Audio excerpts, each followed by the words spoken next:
Welcome back, everybody, to this episode of Drunk Bible Study Bonus Edition.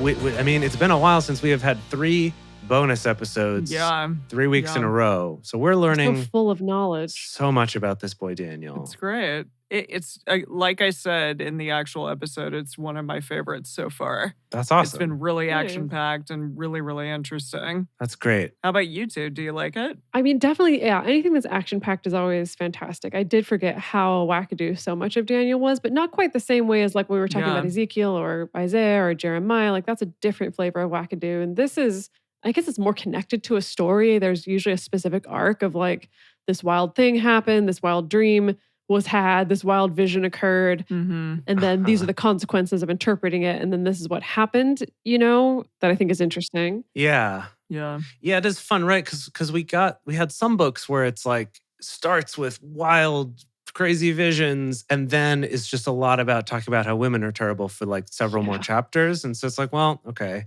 You had us at first and then you kind of lost us. Yep. Yeah. Or it's like performance art pieces and then just like talking about how everything's shitty for another many more chapters. And then there's other books like Judges that had tons of stories, but no wild, surreal visions. So this is kind of a best of, right? It's kind of both, right? We've got wild, crazy visions and we've also got story. So that is fun. Do like that. And multiple kings too. Oh yeah, a lot of kings. Big turnover in administration. Yeah. Multiple presidents. There's a lot to like in Daniel. There's a lot to like in Daniel. I also was thinking, Emily, that if you're ever talking with Bible people and you can just whip out a tidbit of one having a favorite book at all, just like having a favorite book. Oh, okay. Already puts you in kind of this like insider club of like, you've read this enough to have a favorite book. To have opinions. That's cool. And then I think your next step will be if you end up with some favorite specific verses that you could quote from memory. Yeah. Ooh, that'd be good. And I don't really have this either, right? But if you have that, you could really impress some people. I'm just saying. Cool. Yeah. Yeah, be cool. I'm looking forward to it. It'll be cool. I listened to something that talked about a certain former president of ours talking about Kings 2 or like Corinthians 2 or something, and that people were like, clearly he's never read the Bible because right, because he's never said 2 Corinthians. 2 Corinthians, yeah. Right. Exactly. Right. So I was like, Exactly. well, I won't make that mistake because I have read this thing. I actually have. Exactly. There you go. I mean, you haven't read 2 Corinthians yet. I haven't, will. but we will eventually. But you'll know how to say it. Eventually I will. Exactly. Yeah. Is it also 2 Kings then? Yeah. Yes. Yeah, 2 Kings, yeah. Kings 2, the sequel. I like that better, though. Amazing. Chronicles 2, even more Chronicles. The Chronicles of Narnia. Yeah. Return. Okay, so today we've looked up a few things because this is our last bonus before we have a quiz next week at the end of Daniel. And boy, a quiz on Daniel is either going to be really easy because it's all just going to be the stories, or it's going to be really hard because it's going to be about like, what was the number of horns that fell out when the 11th horn started growing? How many satraps? Oh, God. Right. What were the cardinal directions that the horns grew in on the metal beast? Everything bittiest. Right. It could be all sorts of things. Yeah. So, how many satraps, though? I do like that. How many presidents? How many presidents were there? 3. 3. Okay. 100%. Aced it. Yay. Right. So Dedeker looked into some lion den technologies of the day, I think. And Emily looked up some more about these beasts. But first, I looked up a couple things about Daniel chapters 6 and 7. And so this is just a quick little one that I kind of came across by accident, but I thought was interesting, is in Daniel 7. So the second chapter we read today, Dedeker's chapter, I guess. 7:25. During one of those dreams, there was this verse, and this is from the English Standard Version here.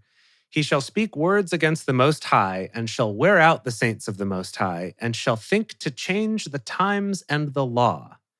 This verse apparently has been used to make the argument that this was the point where the Sabbath changed from being on Saturday to being on Sunday. Oh, fascinating. Yeah, I looked that up too. Oh, okay. I saw something regarding that as well. But okay. And did it say why that happened?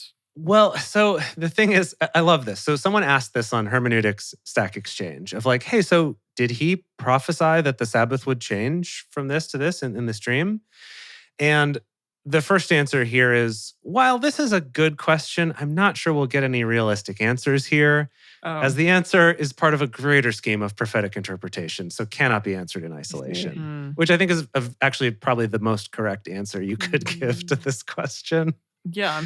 Yeah, and then anyway, people kind of go on about it, and all the answers are just sort of like giving more context and backstory. But I think it's just interesting to point out that it never even would have occurred to me that that line could be interpreted to mean moving the Sabbath, like changing the laws of the Sabbath.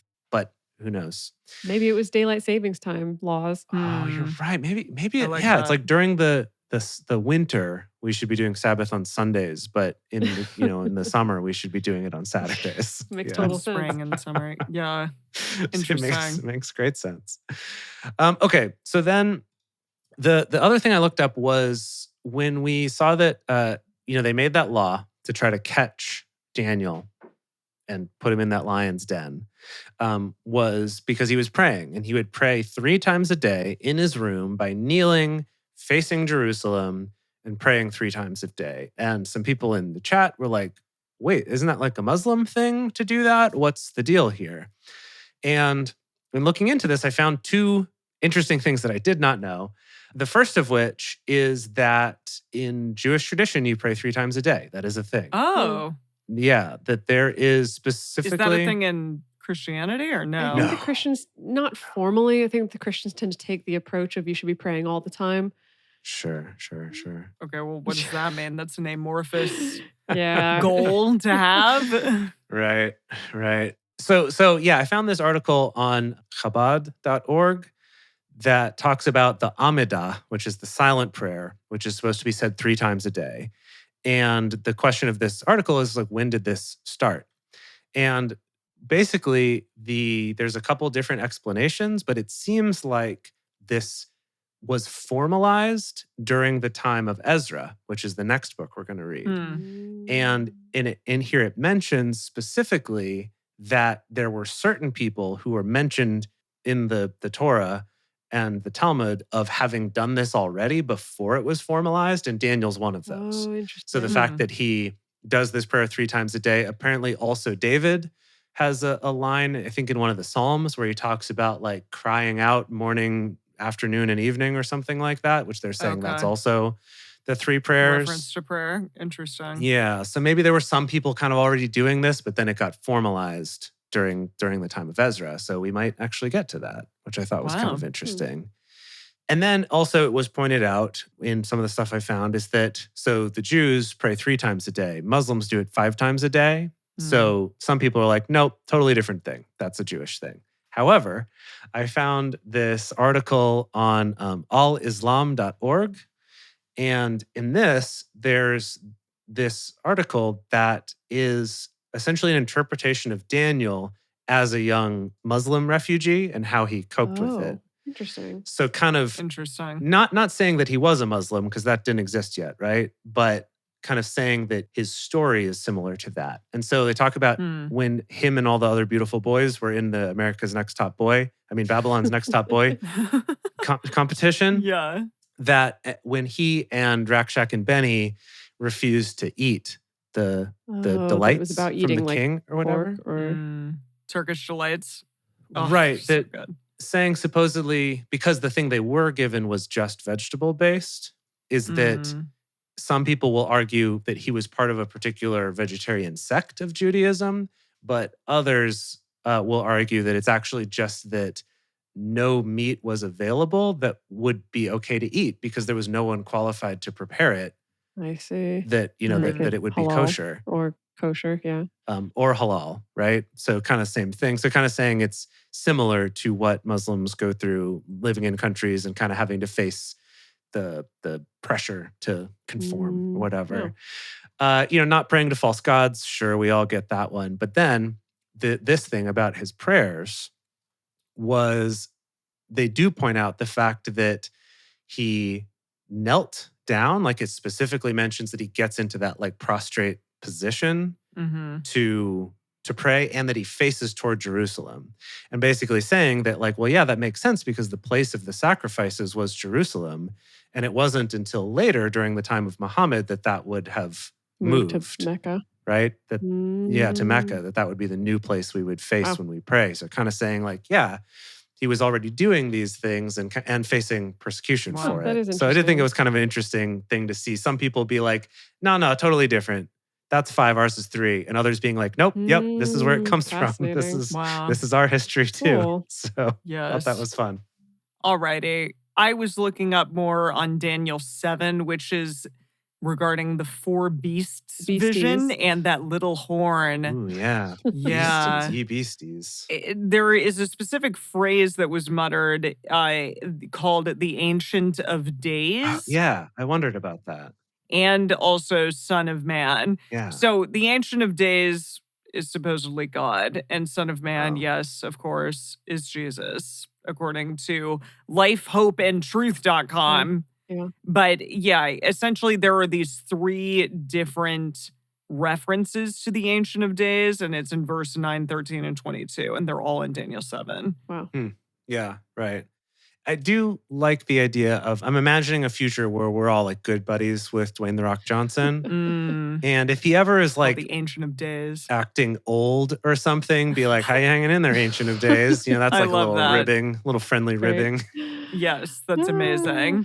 I want to remind everyone also that these 4 great beasts came up from the sea, each different from the other. And they were, again, the lion, and then they were... Bear, the scary bear. Yes, a bear, some sort of leopard thing, and then also some sort of like iron scary boy. Yes. Which is fun. Iron-toothed scary boy. Yes. Yes. Now, according to this again, in another, I also watched and listened to this fun little YouTube video called Dan 7, the 4 Beasts and the Little Horn. And they say that the first, this lion, is essentially the Chaldeans / the Babylonians. Okay. / House Targaryen. Yes. No. Okay. All right. But the Chaldean or the Babylonian Empire. Uh-huh. And also the lion symbol was characteristic of Babylon, especially in Nebuchadnezzar's time. Yes, I think we've had some mentions actually of the Lion of Babylon before. Yeah, okay, got it. There you go. And then this bear was the Medo-Persian Empire. Mm-hmm. So the beasts being raised up on one side, which they said in it, which was kind of random and weird. Right, that a horn was taller on one side. Yeah. Well, this bear beast was like, and it had the 3 ribs. Oh, the bear beast was. Yes. Right, okay. It represented that the Persians were greater than the Medes. Okay. I don't know, according to this. Yes. Right, okay. And the 3 ribs that are devoured represent the 3 empires conquered by Persia's first great king Cyrus. Right, remember Cyrus. And Mm-hmm. they Cyrus were the Great. Yeah, the Lydian Empire, the Chaldean Empire, and the Cambyses Empire. Oh, and Cambyses conquered Egypt. Oh, wow. In 525. Wow. So those are the 3 ribs. Interesting. Such history. Yes. Now, this third beast, the leopard, was the Greco-Macedonian Empire, so Greece. Alexander the Great, the Greco-Macedonian. Yeah. Yes, exactly. Wow. Yeah, and the empire was divided into 4 smaller kingdoms after his death. Wow. But that this was Greece, which is pretty cool. Wow. And finally, the 4th beast is the Roman Empire, which I think I said or thought.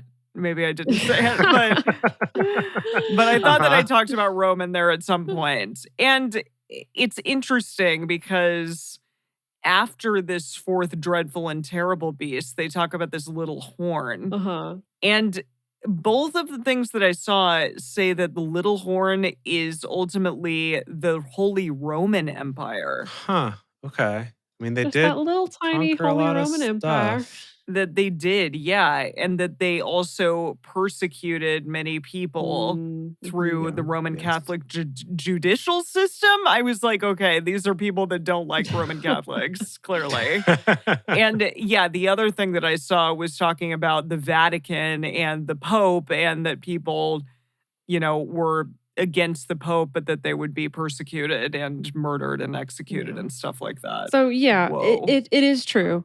And also it's a lot of fodder for conspiracy theory as well, because if there's anything I know about Got it. evangelical Christians, it's that they also are like deeply suspicious of the Catholics. Right. Is that right. it? Okay. Because I was Well, like, one of wait the a many. minute. It's not it. No, That's one of many. the But many. Amongst their weaponry are such things as a ruthless suspicion of the Catholics.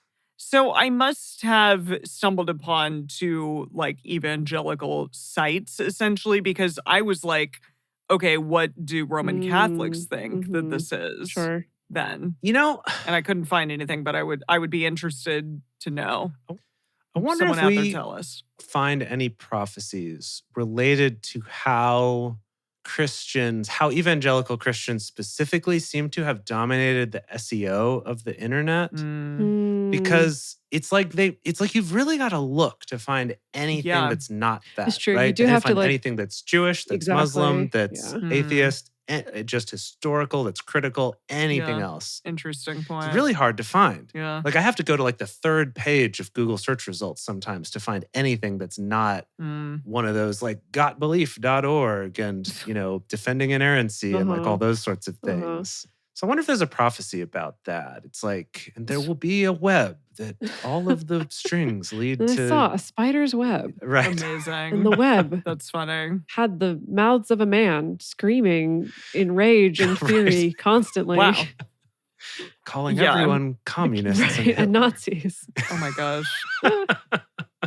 Okay, can I talk to you about Yeah, dens of lions? please. Ooh, yeah. Please do. Love them. So my initial inquiry was, how common was it to do execution via dens of lions? We've all heard of execution via like throwing them, like the Romans throwing Christians to the lions Oh, right. in Yeah, gladiatorial combat, right? But this is a little bit different, Yeah. And of course, my first realization was like, lions don't live in dens. Oh, do they not? They Really? live like out in like a pride They live out and somewhere. about. Yeah. They're a hunting animal, Yeah, right? Like they yeah. don't have much of a reason and Yeah. they don't hibernate like a bear does. Yeah. Like they don't have much of a reason. They're an right. apex predator, right? So they don't have much of a reason to be like, we're going to hide away in this little. Right. Yeah, Well, they don't carnivores need can't survive. Yeah. hibernating, I think. Yeah. I think On the carnivores hunt, have to right? stay on the hunt all the time. Yeah. So Okay. I did find this article that talked about the fact that there is evidence going back to specifically the Assyrian king Ashurbanipal. That one. And this is from about 100 years earlier, Okay. that there's evidence that he depicted himself as like this mighty lion slayer and hunter. And there's a lot of depictions of him on lion hunts. But there's also evidence to suggest he wasn't just going out and hunting wild lions, that basically they were breeding lions and creating for him a to stocked hunt. pond, if you will, Whoa. of lions Yeah. to hunt, Huh. right? Okay. So it's lions being bred in captivity, right? Right. And so it is likely that it wasn't an actual cave, like a naturally occurring cave or things like that, but probably just like the room where we keep the lions, Wow. Which does seem to fit this description that it's like there where the king Yeah. can just throw someone in it. So maybe it is a similar deal. Yeah, it's like not out in the wild. Right. It's our collection of domesticated lions. Maybe not fully domesticated, but at least Yeah. you know, and we had our it collection of lions. somewhere. Yeah, and we had it somewhere nearby enough that we could put this huge stone over the Yes. mouth of it. Yeah. So I'm going to get into that. Now, I found some fun side Okay, trivia from okay, the good. rabbinic literature. Okay, the rabbinic literature is always great, right? That's all the fan fiction and the side Yeah, stories. yeah. So Okay. there's this one line, quote, "The beasts in the den receive Daniel as faithful dogs might receive the returning master, wagging their tails and licking him," according to this Great. one rabbi. Wow. That's nice of them. Yeah, they were just like so happy. Love that. And then this one, Yeah. quote, "The mouth of the den was closed with a huge stone, which had rolled of itself from Palestine to Babylon for that purpose." Oh. Okay, wow. Wow. So That's convenient. it's funny because in the stuff I was looking up, I did see something on Hermeneutic Stack Exchange about someone asking about the slab being put in front of the tomb, or of the lion's den, I mean. Sorry, whoops. And basically kind of saying like, but how is this possible? Because they didn't really have stones of that size in this part of the world. And basically someone was like, actually they quarried limestone and had huge blocks, so you're wrong. Oh, That was kind of, and then people argued a little bit about How that. did they but it's just know? like, well, because the Hanging Gardens, which may have been in Babylon, got it. were made of limestone or mud brick, but that were in like huge big slabs. So they're like, look, they I need did to it. look up like what that even looks like. It's all artist depictions because no one it'll knows. just be artist depictions. Yeah. Like they don't exist anymore. Sure. Yeah. It's cool. So speaking of artist depictions, Yeah. of course, because this is such a good story, been depicted in art many, many, many times Oh, yeah. through the centuries, right? All So over I the just place. curated Yeah. some examples Love that. for you to enjoy. Okay. Just 4 examples. Love And it. I will be posting these images in the Facebook group and in the Discord as well for our Patreon subscribers. Yeah.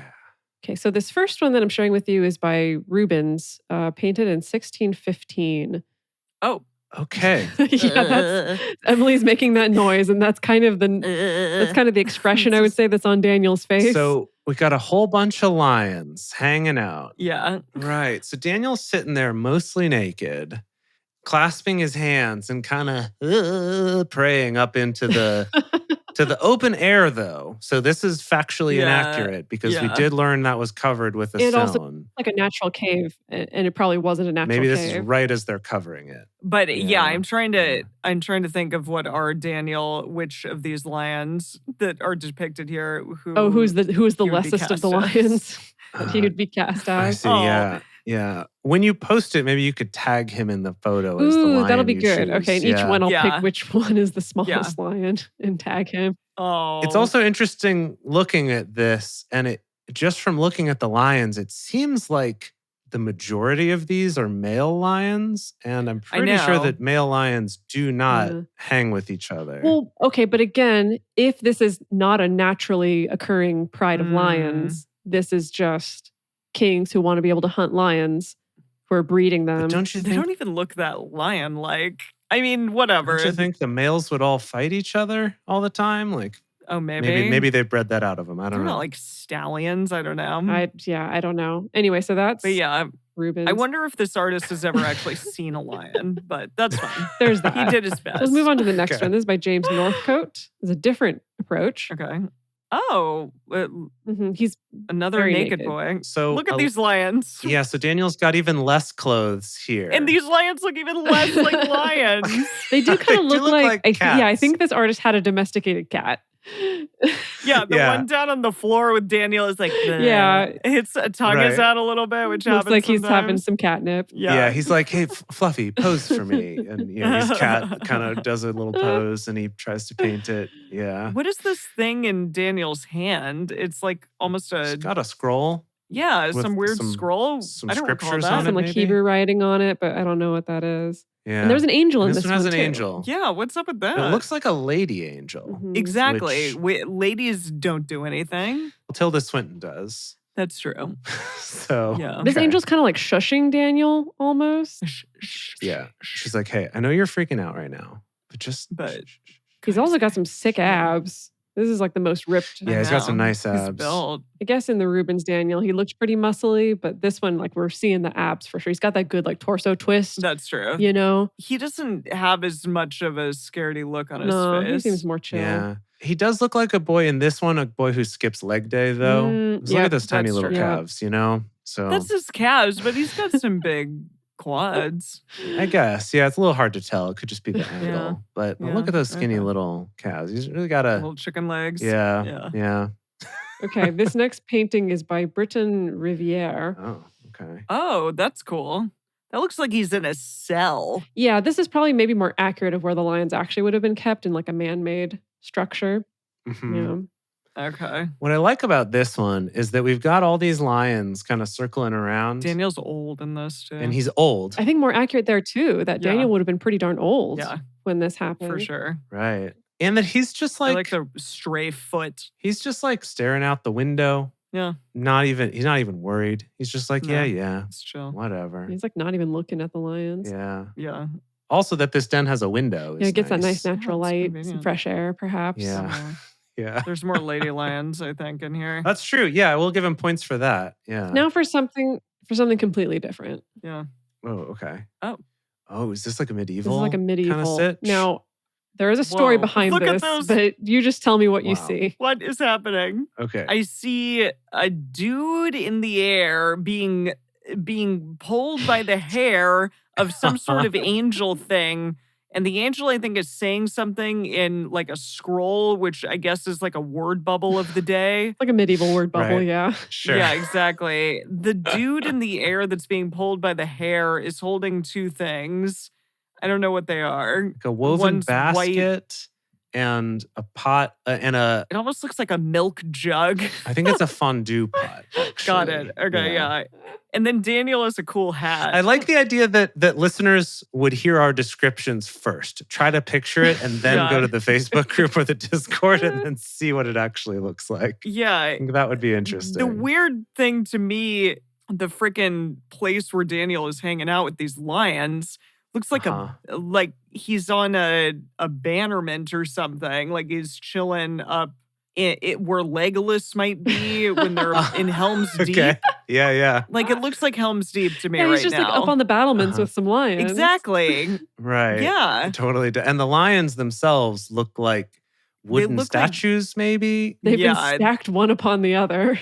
Yes, exactly. Yeah, they're all standing on each other's heads too. Yes. Yeah, that's really strange. So- They don't look like lions at all. This, of course, I'm like, excuse me, what is going on here? This is Yeah. depicting yet another tale from the rabbinic literature Oh. where Oh, the prophet Habakkuk Okay. was told, Habakkuk? first of all, Prophet Habakkuk. Habakkuk was living at the same time, Yeah.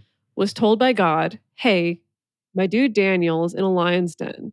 You should go bring him some lunch. That's what's happening. And Habakkuk Okay. goes, brings him some lunch. They hang out, have lunch together, and then an angel like whisks Habakkuk away Right. Airlifts him out By by his his hair. hair. by his hair, according to this.